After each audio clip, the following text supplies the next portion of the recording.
ulama dulu alim-alim, ya, banyak ilmu dikuasai itu. Tidak hanya ilmu agama, tapi ilmu yang lainnya, ilmu astronomi dikuasai. Tapi kalau saya berpikir, harusnya yang alim kita yang hidup di zaman sekarang dibanding mereka yang hidup di zaman dulu. Ada seorang ulama namanya Syekh Mahfud At-Tirmasi mengatakan begini, al-ulum jumi'at wal kutubu tubi'at. Ilmu-ilmu sudah dihimpun, kitab-kitab sudah dicetak. Ilmu sudah dihimpun, kitab sudah dicetak, kok tidak jadi alim? Itu aneh. Orang dulu ilmunya masih terpisah-pisah, masih bingung nih, mau belajar fikih, gak ada. Coba lihat di zaman sahabat Nabi Muhammad SAW. Tadi sore saya baca kitab namanya Al-Imamah wa Siyasah, karya Al-Imam Ibnu Qutaibah. Di situ diceritakan, ini zaman sahabat ini kan belum ada ilmu. Ilmu itu adalah pengetahuan yang sudah disusun secara sistematis, itu namanya ilmu. Tapi praktek ilmunya ada. Ilmunya yang disusunnya belum ada. Gak ada ilmu fikih dipelajari sahabat di zaman sahabat. Ilmu hadis tidak. Tapi praktek keilmuannya ada. Sehingga mereka tentu mengalami problem yang lebih sulit dibanding kita.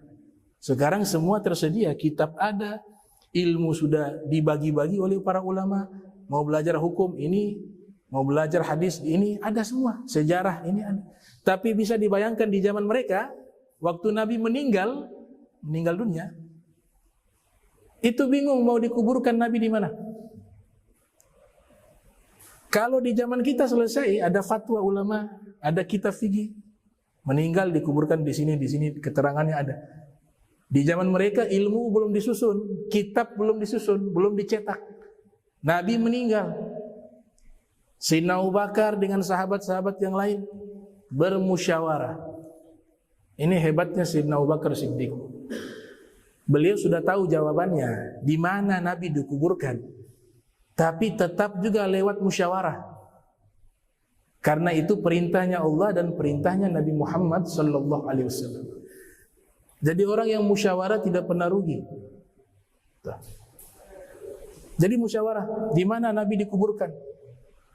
Salah satu sahabat mengusulkan di tempat Nabi sholat, di mihrabnya.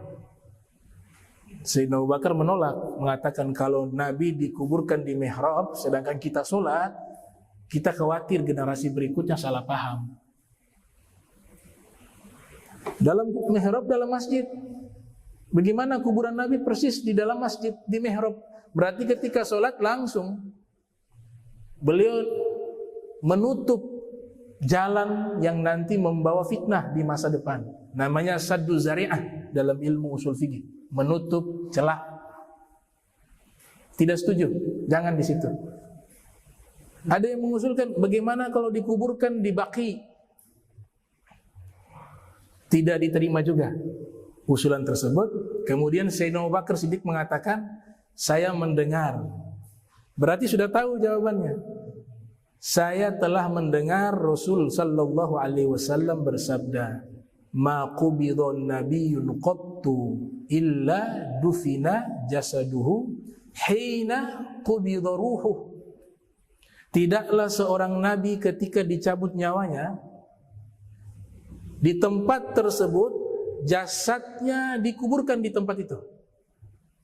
Itu terjemahan maknanya seperti itu. Kalau tekstual, tidaklah seorang nabi dicabut nyawanya terkecuali jasadnya dikuburkan di mana tempat ruh tersebut dicabut.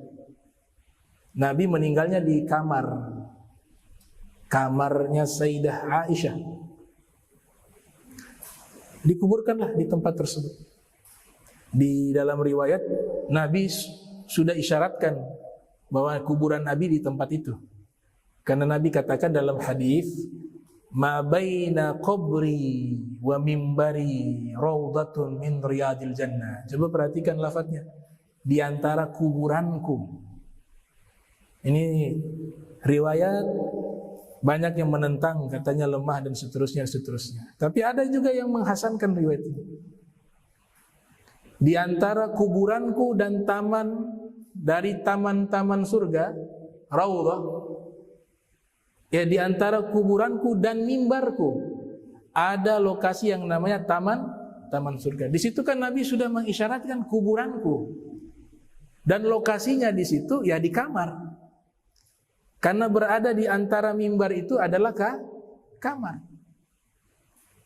Antara mimbar di tengah-tengah raudhah, dia pakai karpet hijau. Kalau sekarang umroh dipakai simbol dengan karpet hijau. Nah, hadis yang lebih sahih Nabi sebut bukan kuburanku tapi ghurfah. Dalam riwayat Imam Malik di dalam kitab Al-Muwatta yang lahir tahun 93 Hijriah, wafat 179 Hijriah. Nabi katakan, "Ma baina ghurfati wa mimbari raudhatun min riyadil jannah." Di antara kamarku dan mimbarku ada taman dari taman-taman surga.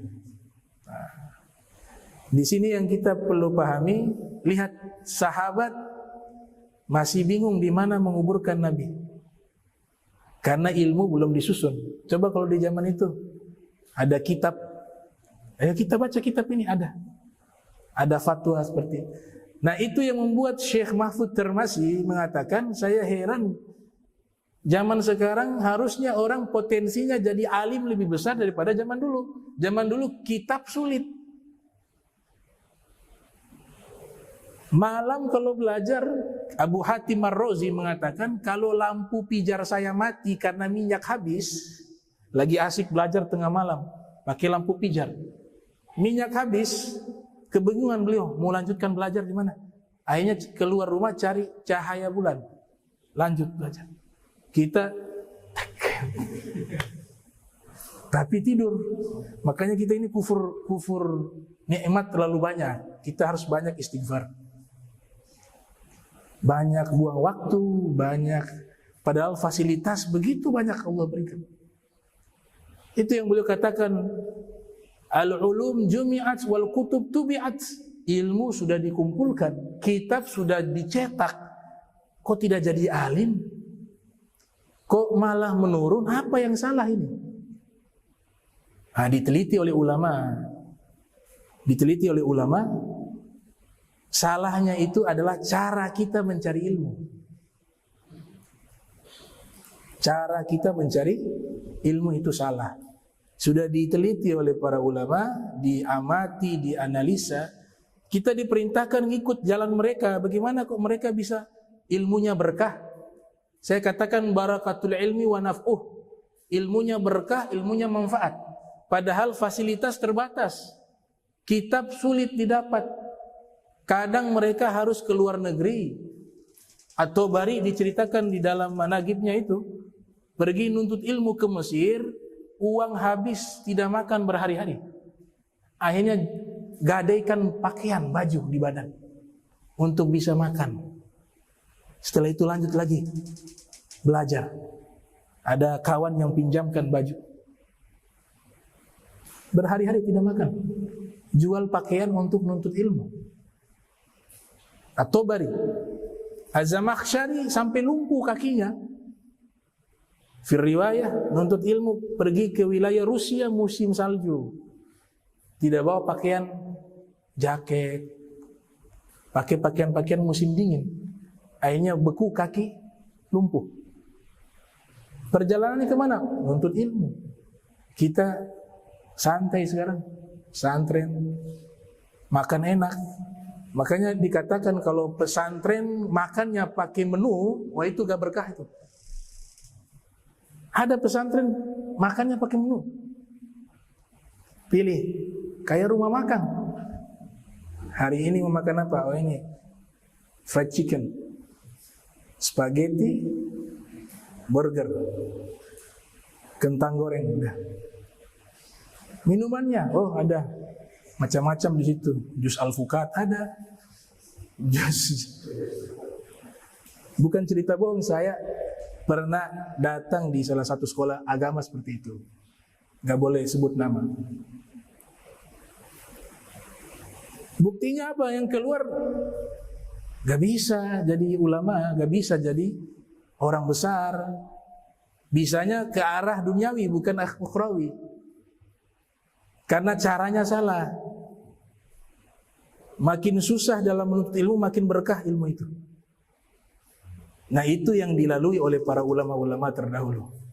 Walzam kitab Allah watba' sunnatah waqtat hadakallah bil aslafi. Lazimkanlah Al-Quran, ikutilah dan lazimkanlah sunnah Nabi. Dengan cara apa? Mengikuti jalan para ulama terdahulu. Mereka penterjemahan Al-Quran dan hadis Nabi Muhammad SAW. Yang mereka buat itu benar. Makanya berkah ilmu gak dapat. Sekolah bertahun-tahun gak dapat. Karena caranya salah. Yang pertama yang salah,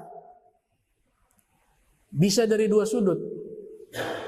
Gurunya yang salah dan muridnya juga salah. Yang pertama, apa itu? Masalah niat. Sang guru niatnya mengajar murid harus jadi alim. Saya ini harus buat ini murid harus jadi alim. Padahal yang berhak membuat murid itu jadi alim bukan guru, Allah. Dia lupa. Seakan-akan semua itu asal atas jasanya, atas amalnya. Dia lupa libatkan Allah. Nah, kalau niat ini namanya tajdidun niat wa islahuha, memperbaiki niat, memperbaharui niat dan memperbaiki niat di dalam menuntut ilmu. Kalau sudah benar niatnya, berkah itu ilmu. Tapi kalau ini sudah salah, akan hilang semua keberkahan itu dan manfaatnya juga akan hilang. Imam Ghazali mengatakan talabna ilma li ghairillah fa'aba ayyakuna illa lillah. Kami menuntut ilmu bukan karena Allah, maka ilmu itu menolak kami. Tapi ketika kami rubah niat karena Allah, maka ilmu itu masuk ke dalam diri kami. Ada doa juga dikasih oleh para ulama. Ini ulama kasihan. Ilmu sudah dikumpulkan, kitab sudah dicetak, tapi tidak alim-alim. Penyakitnya karena malas. Bisa juga karena niatnya tidak benar. Tapi mereka kasihan kepada umat, sudah dikasih amalan dah. Ada satu amalan yang jika dirutinkan dibaca jadi orang alim. Bukan dia baca kitab, tapi kitab yang masuk ke dalam dirinya. Itu karena lihat ini santri-santri sudah baca kitab yang 40 jilid. Baru lihat kitabnya sudah takut baca. Wah, ini terlalu tebal nih. Mundur duluan. Nanti dikatakan, Bib, kita mau baca kitab yang ini. Ada berapa? 19 jilid. Wih, berapa tahun, Bib? Coba dulu, jangan dulu tanya berapa tahun. Pelan-pelan bisa. Tapi kalau mau baca kitab sama kami, punya kaedah. Al-kitabu la yu'tika sirrahu illa idza qara'tahu kullahu. Kitab tidak bisa memberikan rahasianya kepada dirimu kecuali kau membaca seluruhnya sampai khatam. Gak ada lewat-lewat dari awal sampai akhir. Akhirnya mundur dia. Dari awal sampai akhir mundur. Berkah kitab baca dari awal sampai akhir. Nanti sudah khatam baru kita perlu boleh lewat-lewat bab mana. Tapi tabarukannya harus dari awal sampai akhir. Kata Syekh Abdul Fattah Abu Gundah dalam kitab Safahat min Sabril Ulama.